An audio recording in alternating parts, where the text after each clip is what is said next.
నమస్కారం. వారాహి వైటీ ప్రేక్షకులకు స్వాగతం. ఈరోజు మనం చాలా సింపుల్గా చేసుకుని ఆనియన్ రింగ్స్ని తయారు చేద్దాం.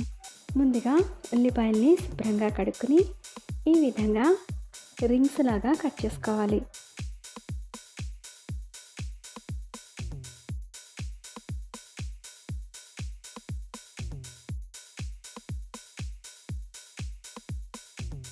తర్వాత బౌల్ తీసుకుని అందులోకి రింగ్స్కి సరిపడా మైదా పిండి తీసుకోవాలి. నేను 2 ఉల్లిపాయలతో తయారు చేస్తున్నాను కాబట్టి 4 చెంచాల మైదా పిండి తీసుకుంటున్నాను. దానికి 1 చెంచా కార్న్ఫ్లోర్ కానీ బియ్యం పిండి కానీ తీసుకోవాలి. పిండికి సరిపడా సాల్ట్ వేసుకోవాలి. వేసుకున్న తర్వాత మొత్తం అంతా ఒకసారి కలుపుకొని కట్ చేసి ఉంచుకున్న ఆనియన్ రింగ్స్ని ఈ విధంగా పిండిలో వేసుకొని ఒకసారి కోట్ చేసుకోవాలి. ఇలా చేయడం వల్ల బ్యాటర్ రింగ్కి ఈవెన్గా కోట్ అవుతుందన్నమాట. ఈ విధంగా మొత్తం అన్నీ ఒకసారి పిండితో కోట్ చేసేసుకుని ప్లేట్లోకి తీసేసుకోవాలి.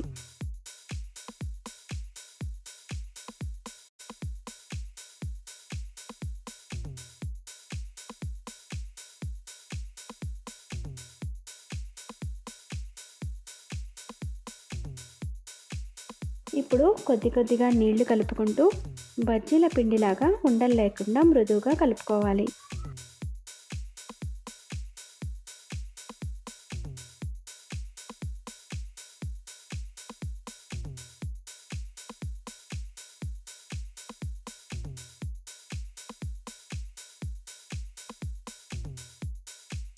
ఈ విధంగా పిండి రెడీ చేసుకుని మూత పెట్టి ఉంచుకోవాలి.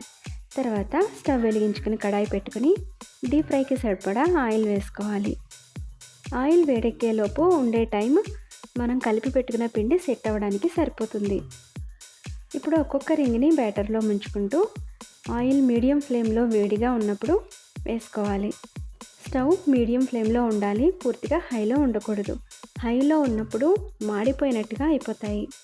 ఈ విధంగా 2-3 బ్యాచ్ల్లో రింగ్స్ అన్నీ వేయించేసుకోవాలి.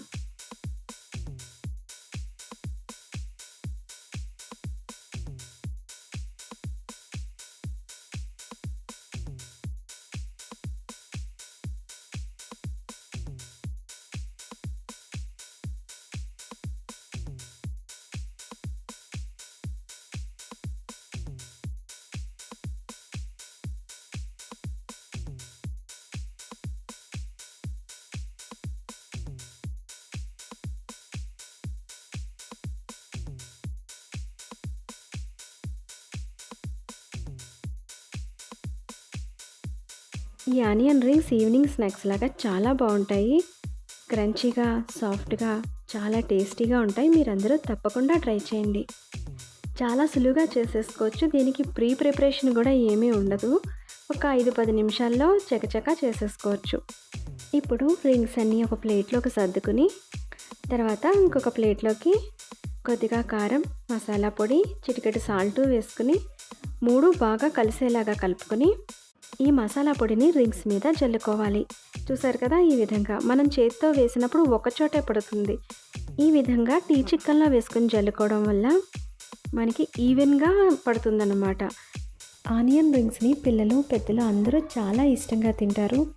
క్రంచీగా ఉండే ఆనియన్ రింగ్స్ని మీరందరూ తప్పకుండా ట్రై చేయండి. నా ఛానల్ని ఫస్ట్ టైం కనుక చూస్తుంటే సబ్స్క్రైబ్ చేయండి. ఈ వీడియో మీకు నచ్చితే లైక్ చేయండి, మీ ఫ్రెండ్స్ అందరికీ షేర్ చేయండి. మీ వాల్యుబుల్ ఒపీనియన్ని కమెంట్ చేయండి. మరొక సింపుల్ రెసిపీతో మళ్ళీ కలుద్దాం. నమస్కారం.